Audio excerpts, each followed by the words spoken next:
There's a quiet kind of failure most men never notice. It doesn't happen through scandal. It doesn't happen through some public mistake. It happens slowly, almost invisibly, until one day you realize people don't listen when you speak. They don't pause when you enter. They don't take you seriously anymore. And the truth is, it wasn't stolen from you. It was surrendered in tiny ways, through habits you never thought twice about. Every forced laugh, every needless apology, every moment you filled silence because you couldn't bear the weight of it. Those small cracks burned through your presence and tore at your authority. The Stoics warned us of this subtle erosion. Stop chasing validation. Stop explaining. Stop begging to be understood. Respect isn't lost in one blow. It bleeds out through your choices. And if you don't confront these truths, you risk becoming invisible in your own life. If you're here, it's because you know something deeper is possible. Also consider subscribing. It means aligning yourself with a journey toward discipline, clarity, and inner strength. Think of it as a step into Stoic practice, a commitment to shaping a life where your silence carries weight and your presence commands respect. 1. Talking more than you do.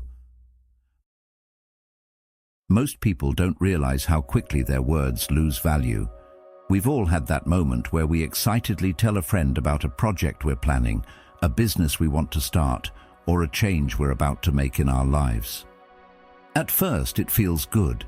Talking about your plans gives you a little rush, a spark of motivation, almost like you've already achieved it.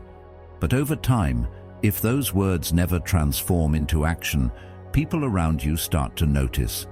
They might not say it out loud, but they begin to think, "He talks a lot, but nothing ever happens." Slowly, without you realizing, their trust in your word erodes. And once your word loses weight, rebuilding respect becomes an uphill battle. Think about how people respond when they see someone who works in silence and then suddenly delivers results. It catches attention because it breaks expectation. You weren't busy seeking validation or explaining what you were about to do. You were focused on the work. That element of surprise creates impact. Epictetus put it clearly, "Don't explain your philosophy, embody it." The same applies to your life. Don't explain your goals. Don't hype your future. Build in silence and let your results do the explaining. Words may impress for a moment, but actions define you for a lifetime. Psychologically, speaking too much about your plans can trick your brain into believing you've already accomplished something. Carl Jung noted that, "You are what you do, not what you say you'll do." When you share your plans over and over without moving on them, you give yourself the illusion of progress while standing still. You feel a temporary sense of pride just by announcing, but the reality is nothing has changed. Meanwhile, the people listening silently downgrade their estimation of you. They start to think of you as someone who dreams big but never follows through. Now imagine the opposite. Someone who rarely says a word about their goals, but when you look up months later, you see evidence everywhere. Health improved, skills sharpened, projects completed. That kind of person doesn't have to ask for respect. Their presence commands it naturally. Seneca said, "Well-being is attained by little, and nevertheless is no little thing itself." Small actions stacked consistently build a foundation others can't ignore. It's not about talking yourself up. It's about moving steadily until the results are undeniable. It's also worth noting that constantly announcing your intentions creates a kind of pressure you might not be ready for. Every time you tell someone, you create an expectation in their mind. That expectation becomes a silent deadline. If you don't deliver, the gap between what you promised and what you produced burns your credibility.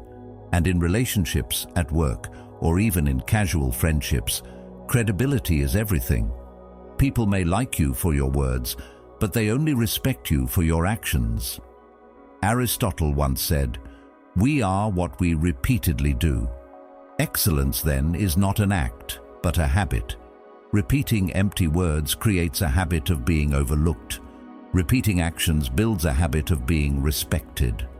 There's also a deeper lesson from Stoicism here. Control what you can control. You can't control how others perceive your promises, but you can control whether you deliver. The Stoics would argue that speaking about the future is dangerous because the future is uncertain. You might fail, you might change paths, or circumstances might shift. By announcing too early, you tie your reputation to something you haven't yet mastered. Better to let your actions unfold, and only when they've solidified into reality should they be shared. That's not secrecy, it's discipline. Picture yourself at a dinner with friends. Someone asks what you've been working on, and instead of launching into a speech about plans, you smile and say, "You'll see soon." That creates intrigue. It signals confidence. People start to wonder, what is he up to? And when you finally reveal results, the impact is 10 times greater. Compare that to saying, "I'm planning to start a business," month after month, only to have nothing to show. The first path builds respect quietly. The second drains it publicly. Socrates once said, "The way to gain a good reputation is to endeavor to be what you desire to appear." That's the whole truth here. You don't gain respect by painting pictures with your words. You gain it by becoming the picture others can't ignore. Think about the people you admire. It's not because they talked endlessly about what they do. It's because they lived it, consistently, until their actions spoke louder than their voices ever could. So if you want to rebuild or protect your respect, start here.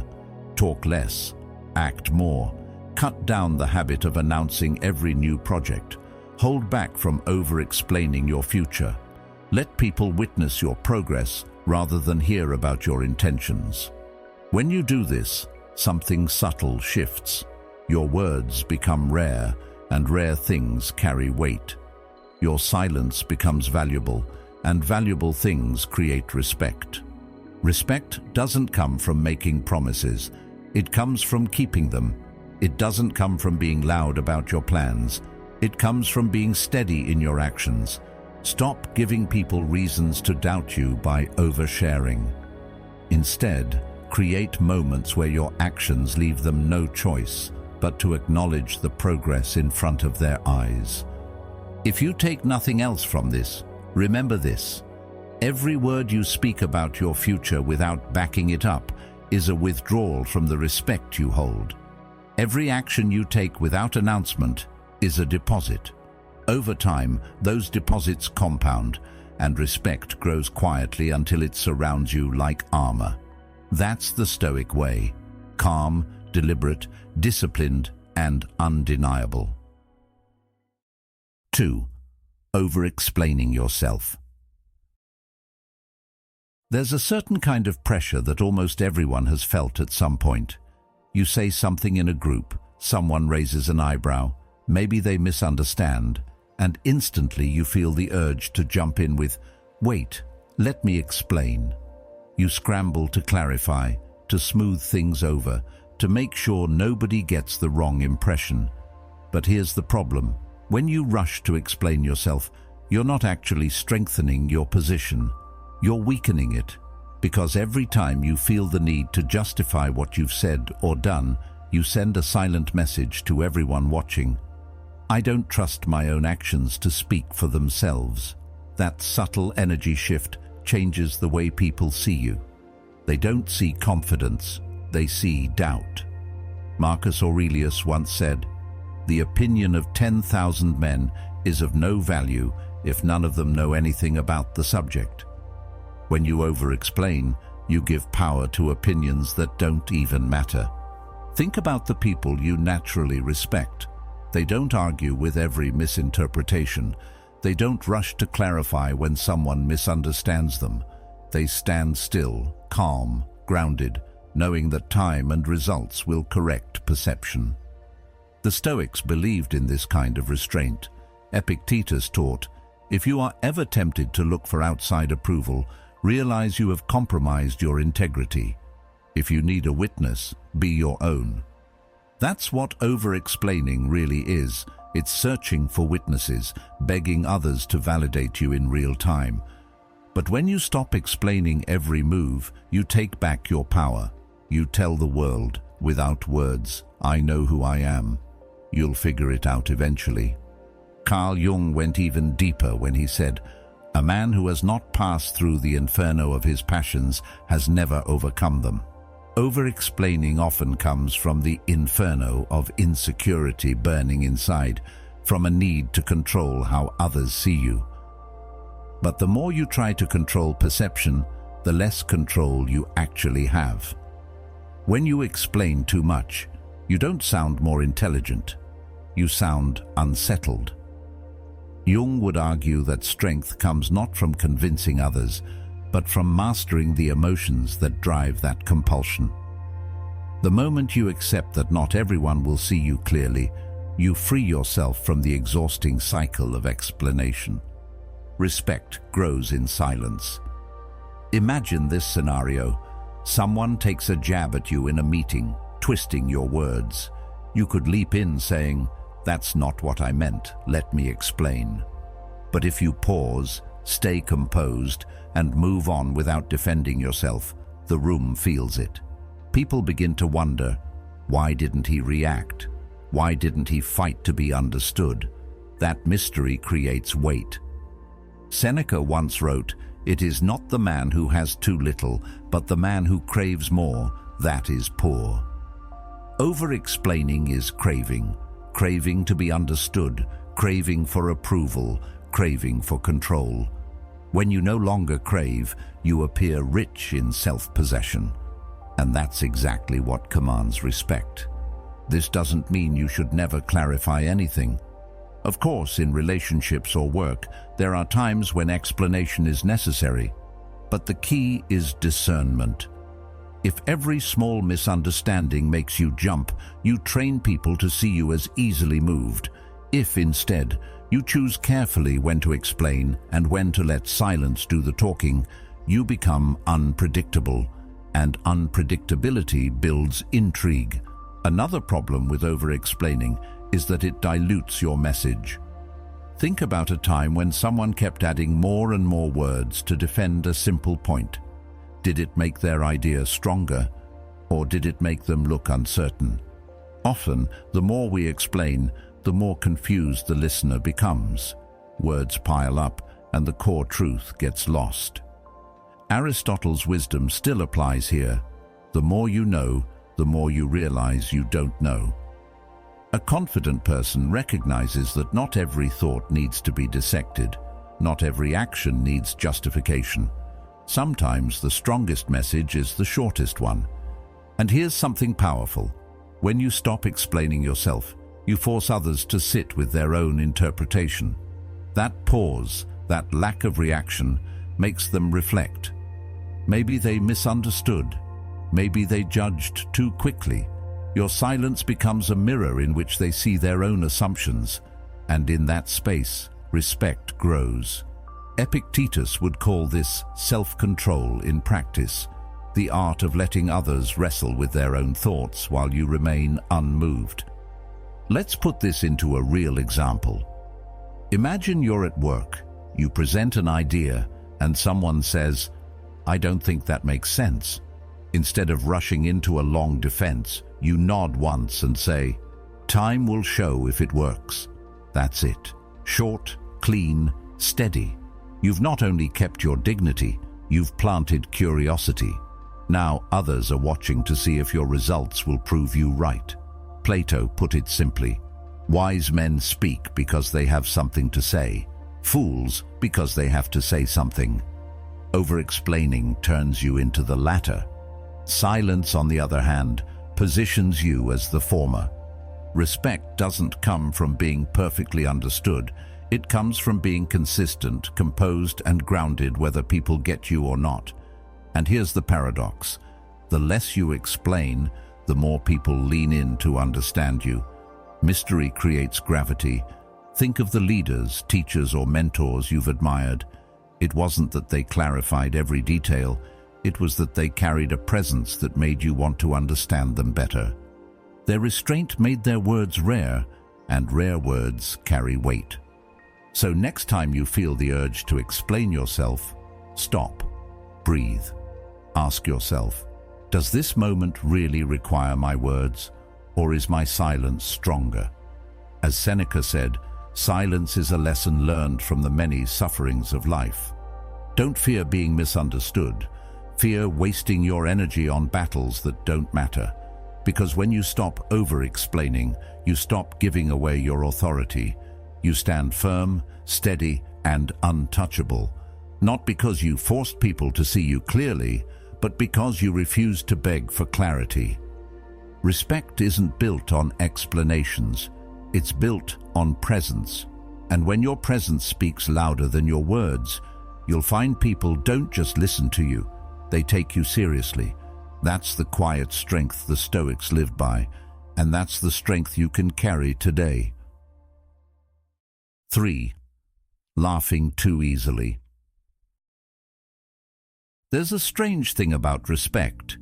It's often measured in what you don't do rather than what you do. Most people assume that if they're friendly, agreeable, and always laughing along, they'll naturally be liked and respected. But here's the uncomfortable truth. Too much eagerness to show approval has the opposite effect. It chips away at your presence.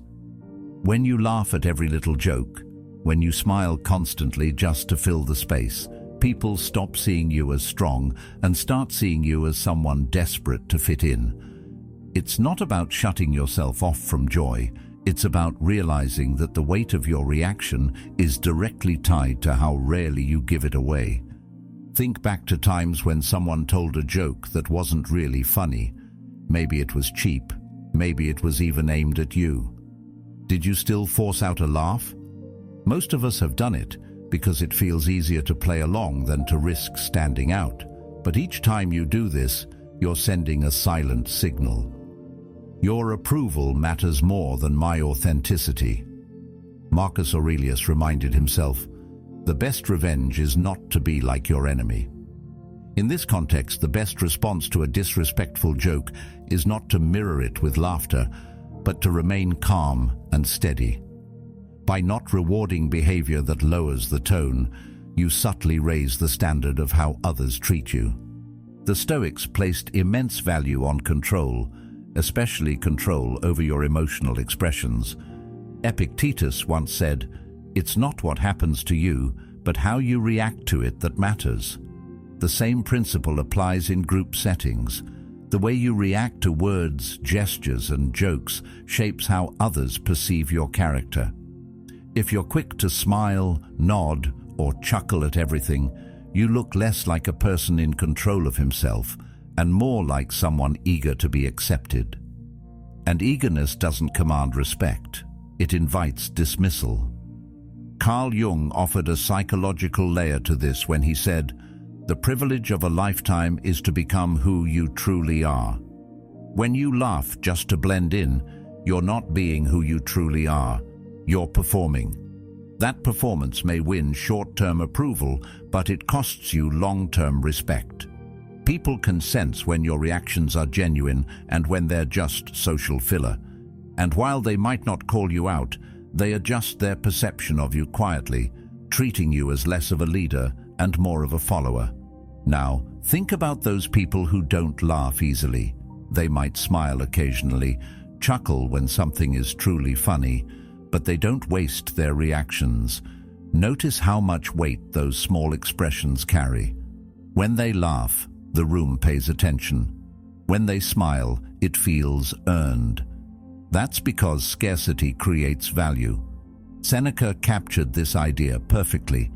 It is not that we have a short time to live, but that we waste a lot of it. In the same way, it's not that we have too little energy to show, but that we waste it on things that don't deserve it. And wasted energy weakens presence. This doesn't mean you should be cold or joyless. It means you should be intentional. If every word out of your mouth is a laugh, then laughter loses its meaning. If every reaction is automatic, People stop paying attention to your reactions at all.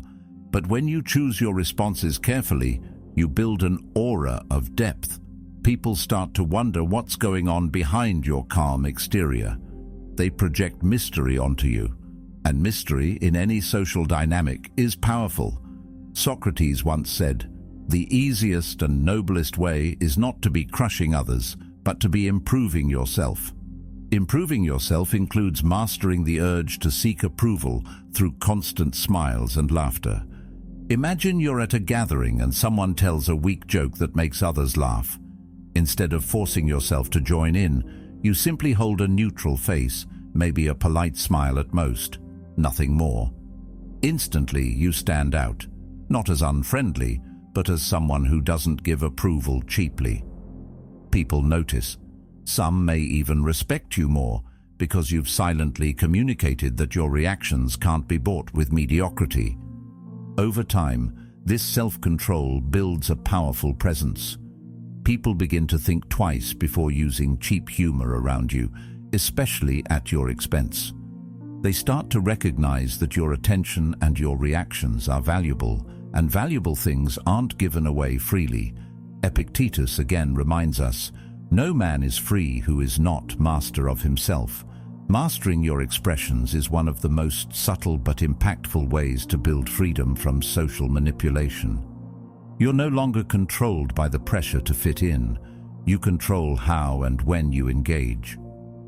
Plato once said, "The measure of a man is what he does with power." In this case, your power lies in restraint. By laughing less, you give your reactions more force. By smiling selectively, you add weight to your presence. This doesn't push people away, it draws them in, because they start to value the moments when you do react. And the more intentional you are, the more your presence feels solid, reliable, and worthy of respect. So, what's the takeaway here? Stop trading respect for cheap approval. Don't waste your energy proving you're easygoing by laughing at things that don't deserve it. Instead, let your laughter be rare.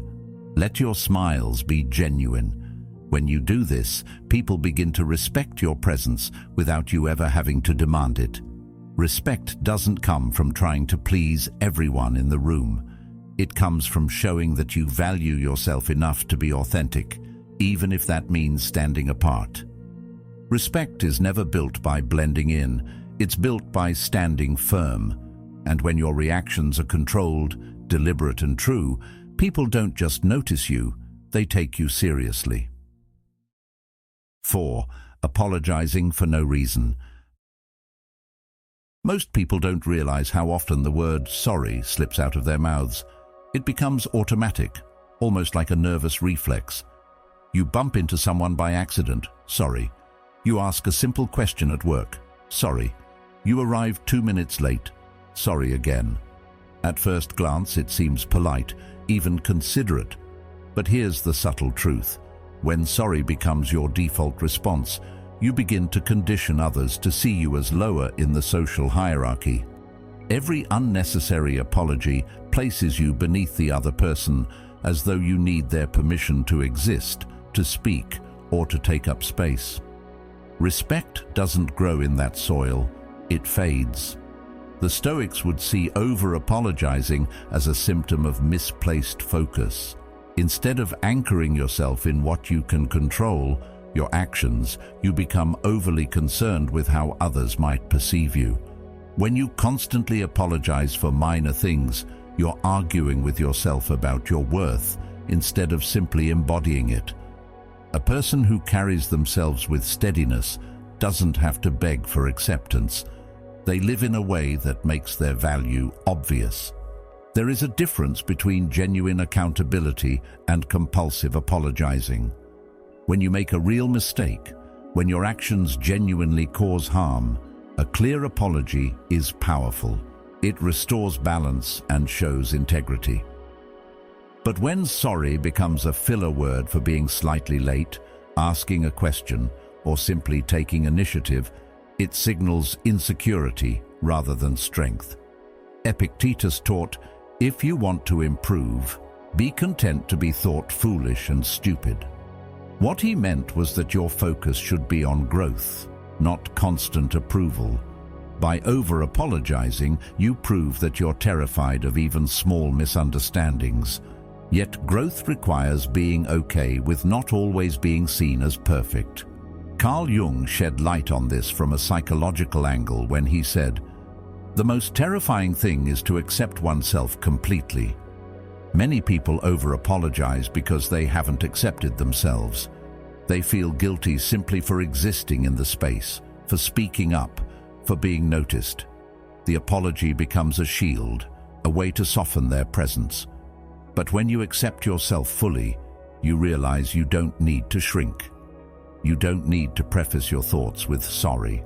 You can stand in the room as you are, without justifying or diminishing yourself. Over-apologizing also changes the way others treat you. Think of someone who starts every sentence with sorry. Do you see them as confident, or do you instinctively see them as someone who doubts themselves? Respect flows toward people who stand firm, not toward those who continually lower their posture. So, how do you change this habit? One simple but powerful trick is to replace sorry with thank you. Instead of saying, "Sorry, I'm late," say, "Thanks for waiting." Instead of, "Sorry for bothering you," say, "Thank you for your time." That small shift changes the energy entirely. You move from self-deprecation to appreciation. You stop lowering yourself and instead show gratitude, which commands respect rather than drains it. Socrates once said, "Regard your good name as the richest jewel you can possibly be possessed of." Every unnecessary sorry scratches away at that jewel, while every thoughtful thank you polishes it. Picture yourself in a professional setting. You've been working hard, but you need to ask your boss a question. If you start with, "Sorry to interrupt," you frame yourself as a burden. But if you begin with, "Thanks for giving me a moment," you shift the tone to one of mutual respect. One diminishes your presence, the other elevates it. Of course, the modern world makes it easy to fall into the habit. Emails, texts, meetings, all full of opportunities to apologize unnecessarily. But every time you write, "Sorry for the delay," when the delay was minor, or "Sorry if that's a dumb question," you quietly erode your own credibility. Instead, you can acknowledge without surrendering. "Thank you for your patience. I appreciate your perspective." These phrases communicate awareness without self-devaluation. The deeper truth is that respect lives in balance. Too much pride without humility makes you arrogant. Too much apology without confidence makes you small. The Stoics always searched for the middle path, the place where your words match your actions and your posture matches your inner steadiness. Plato put it simply, "The first and greatest victory is to conquer yourself." Conquering yourself includes conquering the reflex to apologize for things that don't require forgiveness. Here's the reality. You don't owe the world constant sorries. You owe it your presence, your effort, your authenticity. Apologize when it matters. Mean it when you say it. But don't hand out apologies like loose change. It makes them worthless. Keep them for the moments that demand integrity, and they'll carry far greater weight. And in the spaces where you once said sorry, replace it with gratitude, with confidence, with the quiet certainty that you have every right to stand where you stand.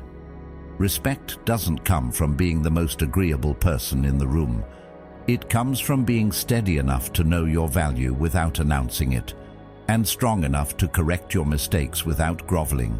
When you live this way, you no longer shrink yourself with needless apologies.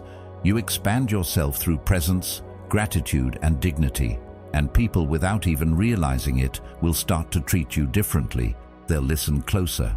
They'll respect your word. They'll feel the weight of your presence. 5. Filling every silence. There's something about silence that makes people uncomfortable. Think about it. When a pause stretches in a conversation, most people feel an almost physical urge to jump in, to say something, anything, just to break the tension. We've all been there, filling the space with nervous chatter or meaningless words because the quiet felt too heavy. But here's the truth. The person who can hold silence without flinching is the one who carries real authority. When you collapse into words too quickly, you hand away your power. When you sit calmly in the pause, you take it back. The Stoics understood this deeply. Marcus Aurelius often reminded himself that external events only matter as much as our minds allow them to. He wrote, "You have power over your mind, not outside events. Realize this, and you will find strength." Silence is one of those outside events that feels threatening, but it's really just a space. When you rush to fill it, you're letting the discomfort control you. When you hold it, you're proving that your mind, not your nerves, is in charge. That's what people respect. The quiet steadiness that doesn't need to be rescued by noise. Now picture a meeting. Someone challenges your idea. A pause follows. If you immediately rush to defend yourself, to smooth things over, you show insecurity. But if you wait, 3 seconds, 5 seconds, something changes. Everyone else feels the weight of that silence, and in that weight, they look at you differently. They sense confidence, they sense control. Epictetus put it simply, if you want to be in control of your life, control your mouth. Control over your tongue, especially in moments of silence, sets the tone for how others respond to you. Carl Jung added another layer to this. He said, "In all chaos, there is a cosmos. In all disorder, a secret order." Silence feels like chaos at first, like something gone wrong. But if you trust it, silence reveals order. It shows you who's nervous, who's impatient, who can't bear the tension. While everyone else scrambles to fill the void, your calm becomes magnetic. People project depth onto you, assuming you know more than you've said. In truth, you might just be sitting still, but your restraint creates the illusion of wisdom and authority. Seneca also spoke about this idea of restraint when he said, "It is quality rather than quantity that matters." The same principle applies to your words. If you speak constantly just to break silence, your words lose weight. But if you speak less and let silence do some of the talking, every word you eventually choose carries more value. Silence sharpens your presence the way stillness sharpens a blade. Of course, silence isn't always easy. Our culture prizes quick replies, constant communication, instant reactions. Pausing feels risky. What if people think you don't know what to say? What if they assume you're weak? But here's the paradox. The person who can pause without fear is seen as the strongest in the room. Socrates once said, "The beginning of wisdom is the definition of terms." By holding silence, you're redefining the terms of the conversation. You're showing that you don't play by the rules of urgency and insecurity. You operate at your own tempo, and that tempo becomes the one others have to adjust to. Think of silence as a tool rather than a threat. In an argument, it can diffuse escalation. When someone insults you, silence can feel like a thunderclap, heavier than any comeback. In negotiations, silence forces the other side to reveal more than they intended, because most people can't sit with the pressure. There's also a personal benefit. Silence allows you to think. When you resist the urge to fill every gap, you give yourself space to process, to reflect, to choose your words carefully. Aristotle believed, "Patience is bitter, but its fruit is sweet." The patience to hold silence is bitter at first. It feels uncomfortable, unnatural. But the fruit is sweet, because when you finally do speak, your words land with clarity and force. You sound less reactive and more deliberate, and people naturally respect that difference. Let's ground this in an example. Imagine you're at a dinner table and someone makes a subtle dig at you.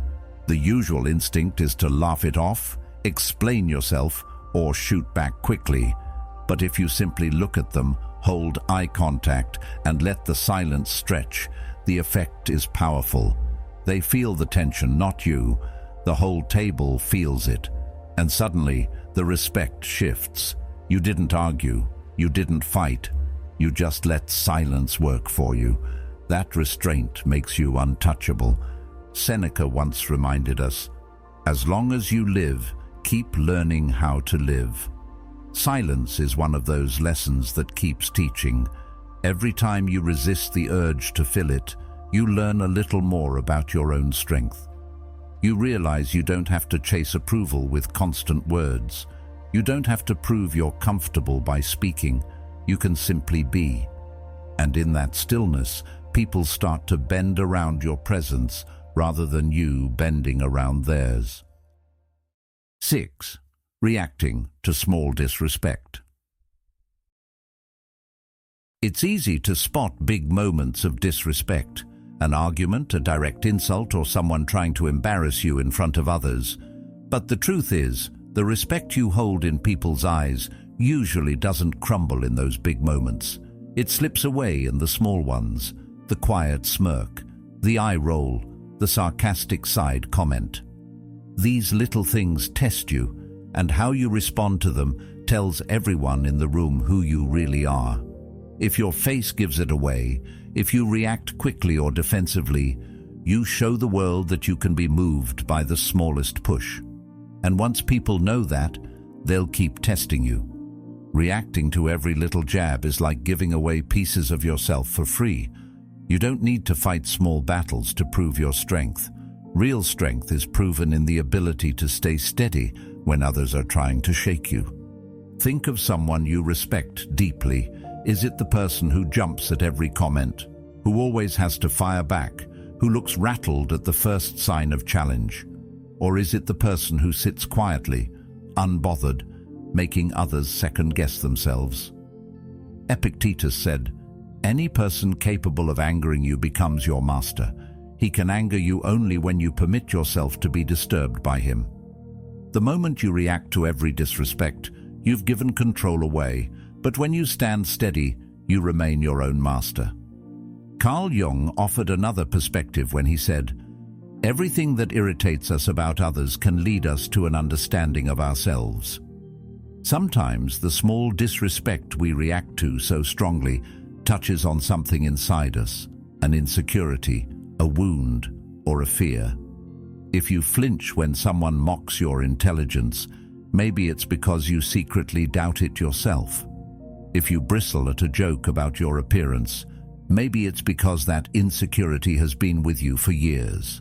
Jung's insight reminds us that the problem isn't the small disrespect itself, it's how much of ourselves we've left unguarded. Mastering that inner ground makes you far less reactive in the outer world. Seneca also warned against giving away too much emotional energy to others. He wrote, "How much better to heal than seek revenge from injury. Vengeance wastes a lot of time and throws us away from our purpose." In modern life, vengeance doesn't always look like a duel or a battle. Sometimes it's that sharp comeback you craft to prove someone wrong. Sometimes it's the raised eyebrow or the defensive explanation. But all of it drains time and focus from what truly matters. Every moment you spend trying to defend yourself against small slights is a moment stolen from your purpose. Now picture this. You're in a group and someone makes a subtle dig at you. Everyone watches, waiting for your reaction. If you laugh nervously or snap back, you've given them proof that they touched a nerve. But if you hold still, glance once, and let the silence settle without flinching, you've shifted the energy. You've shown that you can't be baited by small things. Socrates once said, "When the debate is lost, slander becomes the tool of the loser." Most disrespect is just slander in disguise, weak attempts to gain power when no real argument exists. Why give those attempts the dignity of a reaction? There's a unique kind of authority that comes from being calm under pressure. Aristotle described it well. The greatest victory is to conquer yourself. That's what staying unmoved really is. It's self-conquest. Not letting your face twitch, not rushing to defend, not wasting your voice on things that don't matter. Conquer yourself, and no one else can conquer you. This doesn't mean you should accept genuine abuse or let people walk all over you. It means you need to know the difference between what deserves your energy and what doesn't. True disrespect, the kind that threatens your integrity or well-being, should be addressed clearly and firmly. But the small, passing gestures, they're not worth your peace. Imagine yourself as a rock in a rushing river. The water crashes, splashes, and pulls at every angle. The weaker stones get carried away, but the rock that stands firm becomes the one the river has to bend around. That's how your presence should feel in the face of small disrespect. Unmoved, grounded, steady. People eventually stop trying to shake what they can't move. Seneca's reminder echoes here. A gem cannot be polished without friction, nor a man perfected without trials. Those small disrespects, as annoying as they are trials. They polish you. They test whether your composure is real or just for show. Each time you stay calm, you grow sharper, harder to rattle, and the more unmoved you become, the more respect naturally flows toward you. So, the next time someone tries to get under your skin with a roll of the eyes, a smirk, or a passing jab, pause. Don't let your face twitch.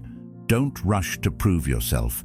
Stand steady, because the moment you stop reacting to small disrespect is the moment people realize they can't move you. And nothing commands respect more than a presence that remains calm while everything else tries to shake it. 7. Repeating yourself after being ignored. There are few feelings more uncomfortable than speaking up in a group and being met with silence. You share an idea, make a comment, or offer a perspective, and no one reacts. No nods, no questions, not even disagreement. Just silence. In that moment, most people panic. They think, maybe I wasn't clear, or maybe they didn't hear me. So they do what feels natural. They repeat themselves, louder or in a slightly different way, hoping this time the words will land. But here's the hidden danger. Repeating yourself doesn't make your words stronger. It makes them weaker. It signals to everyone that you're chasing their attention instead of commanding it. The Stoics would tell us that true confidence is never in pursuit. Marcus Aurelius wrote, "The best answer to anger is silence." The same can be said about indifference. If people don't react the way you expect, silence is the strongest response you can give. When you sit with that moment without flinching, you show that your words carry weight, whether they're acknowledged or not. By repeating yourself, you teach people that your words don't stand on their own. By holding still, you teach them to reflect on what they missed. Think of the people you naturally respect. They don't explain themselves twice. They don't rush to fill the air with more words. They say what needs to be said, then they stop. That pause creates pressure, and pressure commands attention. Epictetus once said, "If you wish to be a writer, write." In the same way, if you wish to be respected when you speak, speak once, and let your words stand. Adding more doesn't strengthen your point, it dilutes it. If your actions and presence carry weight, your words will follow naturally. People will pay attention, not because you forced them to listen, but because they've learned your words are always backed by substance. When you repeat yourself out of fear of being ignored, you signal that your actions may not be strong enough to carry your words. That's when respect slips quietly through your fingers. Seneca gave advice that feels perfectly suited for moments like this. We suffer more often in imagination than in reality. When your comment is ignored, the mind invents a story. They must think I'm stupid. I need to say it again so they don't overlook me. But often the silence wasn't about you at all. Maybe people were distracted, maybe they were processing, maybe it just wasn't the right moment. The suffering comes not from their silence, but from your reaction to it. By repeating yourself, you give life to the fear that wasn't even real. Now imagine a different scenario. You say something in a meeting and it doesn't get a response. Instead of repeating, you stay calm. You sip your water. You let the silence hang for a moment. Suddenly, someone else starts to think about what you said. Maybe they circle back to it later, or maybe they don't. But either way, you haven't lowered your presence by chasing acknowledgement. There's also a strategic advantage in letting your words linger without repeating them. People begin to realize that if they don't pay attention the first time, they may not get a second chance. That scarcity gives your voice value. Think of it this way. If someone hands you a precious object, they don't throw it at you again if you drop it. They let you feel the weight of what you missed. Your words should work the same way. Say them once with conviction. If they're ignored, let the silence be the consequence. In time, people will lean in more carefully because they know you don't hand out your words cheaply. Being ignored is friction. It stings. But it's also a trial that sharpens you. Every time you resist the urge to repeat yourself, you grow stronger. You learn to rely not on constant talking, but on the strength of your presence and the quality of your words. 8. Seeking eye contact for validation. There's a subtle habit that almost everyone falls into without realizing it. You're in the middle of a conversation, maybe explaining an idea or sharing your thoughts, and instead of standing firm in your words, your eyes begin to wander. You scan the faces around you, searching for approval, a smile, a nod, a sign that they agree. On the surface, it feels like connection, but beneath it, the message is different. What you're really saying is, I need you to tell me this is okay. I need you to confirm my place here, and the moment people sense that, the respect you hope to earn begins to slip away. The Stoics would call this a failure of self-sufficiency. Marcus Aurelius wrote, "It never ceases to amaze me. We all love ourselves more than other people, but care more about their opinion than our own." Every time you search the room for validation with your eyes, you're proving that the opinions of others weigh more heavily than your own judgment. Respect doesn't come from chasing approval. It comes from standing firm in your own convictions, even when no one acknowledges them in the moment. Think about the people you've admired, leaders, teachers, mentors. Did they constantly check the room for signs of approval? Or did they speak with a calm certainty, as though what they said was valuable regardless of who nodded along? If you haven't fully accepted yourself, you look outward for clues that you're doing fine. You seek comfort in the approval of others, because standing fully in your own skin feels frightening. But once you accept yourself, your gaze no longer wanders anxiously. Instead, you choose carefully when and where to give your attention. And the paradox is that when you stop seeking eyes, others start seeking yours. The brave man speaks his truth and lets it stand, whether the room applauds, stays silent, or even disagrees. When your words flow from conviction rather than from a hunger for reassurance, you shift from follower to leader. Respect isn't given to the one scanning faces nervously. It's given to the one who makes others nervous, wondering if they'll receive his attention. Picture this. You're speaking in a group, and instead of darting your eyes around, you hold your gaze steady, maybe on one person, maybe into the middle distance, but you don't chase reactions. The energy in the room changes. People start leaning in, wondering what's behind your composure. They realize you're not desperate for their approval. You're offering your words as they are, and whether or not they acknowledge them, you remain unshaken. That composure makes your presence feel heavier, more significant. Socrates once said, "Know thyself." When you constantly seek eye contact for reassurance, it's a sign you don't yet know your own strength. You're measuring yourself by how others look at you rather than by your own inner compass. But when you ground yourself in self-knowledge, you no longer need to chase their gaze. You become the one whose eyes people want to meet, because meeting your gaze feels like receiving acknowledgement, not giving it. Aristotle offered a reminder that ties perfectly here. Dignity does not consist in possessing honors, but in deserving them. Your dignity is not in how many people nod along while you talk. It's in the weight of your words, the steadiness of your delivery, the fact that you don't beg for confirmation. When you act as though your presence deserves respect, others begin to treat it that way. Let's make it practical. The next time you catch yourself scanning for approval, stop. Anchor yourself. Take a breath, slow down, and remind yourself that your value isn't measured by every expression you see. Instead, choose deliberately where to look. Maybe you focus calmly on one person. Maybe you pause and glance away, but whatever you do, do it with intention, not neediness.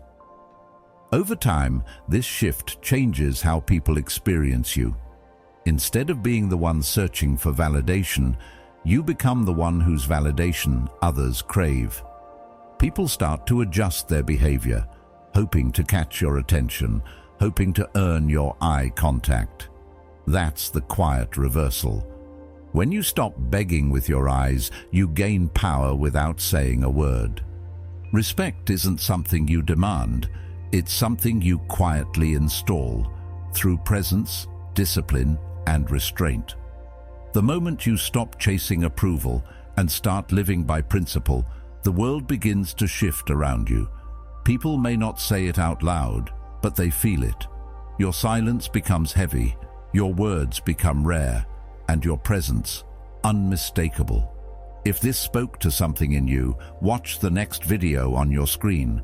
It's the next step in sharpening the kind of mind that doesn't bend under pressure. And thank you, truly, for being a part of Stoic Journal, where strength is built from within.